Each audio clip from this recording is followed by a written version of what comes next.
Vous savez ce qui me manque, monsieur Lunette, sur YouTube? C'est des choses où on peut apprendre des trucs, mais genre des vrais trucs. Enfin, des... Ah, attendez. Waouh, c'est pas du tout naturel. J'ai l'impression de m'être téléporté devant mon frigo. Faudrait peut-être que je mette un plan entre les deux. Je me déplace vers mon frigo. Oui, enfin, dans la continuité, c'est encore moins logique, quoi. C'est ridicule.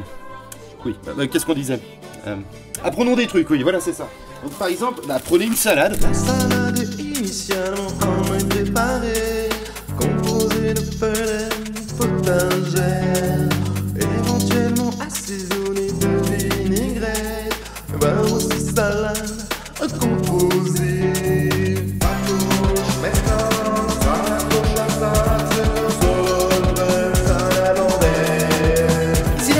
Merde, c'est mal mixé, on n'y comprend rien, bref. À la base, je fais ça sur mon Instagram, mais je trouvais que s'il était d'intérêt public, de mettre ça aussi sur YouTube. Et en plus, ça intéresse qui, les salades? Alors que les... Poule est un nom vernaculaire, ambigu en français.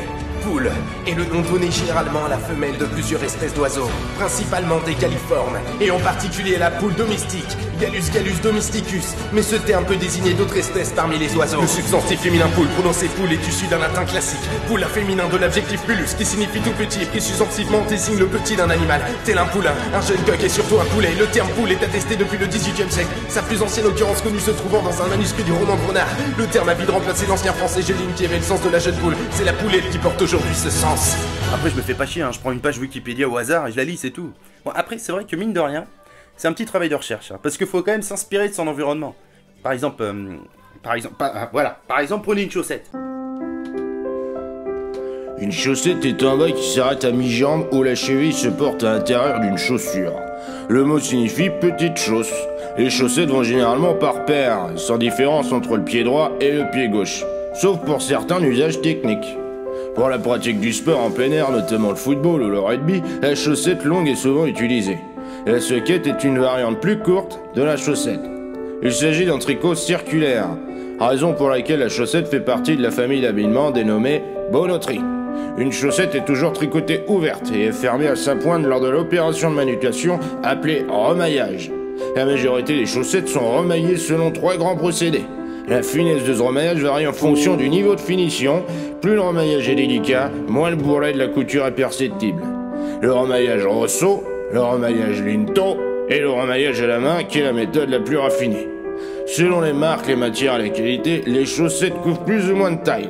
Les chaussettes de luxe, qui sont généralement en matière naturelle, ne sont pas élastiques et chaussent taille par taille. On retrouve cette exigence chez de rares marques. Certaines marques font des doubles de taille, 39-40, 41-42.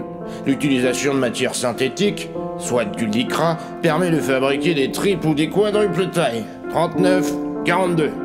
Certaines enseignes proposent même une taille unique. En outre, les matières naturelles limitent les mauvaises odeurs liées à la forte transpiration des pieds. La chaussette est caractérisée par la jauge du tricot et par le diamètre du fil utilisé. Les différentes parties qui composent la chaussette sont le bord côte, la tige, le talon, la semelle, le coup de pied et la pointe. Ça reste de la culture. Vous saviez, vous, que le maillage Linto, c'était un... Enfin, je sais pas, j'ai pas compris non plus ce que c'était, mais... Et si mon histoire vous ennuie, j'aurais peut-être quelque chose pour vous aussi, hein, monsieur Lunette. Dans l'usage habituel, l'ennui se présente sous la forme d'un état émotionnel ou psychologique vécu par une personne dont l'occupation quotidienne est dépourvue d'intérêt, voire monotone. Cette sensation généralement envahissante, souvent liée à une situation de désœuvrement, peut quelquefois entraîner un état de détresse émotionnelle, tel que la tristesse.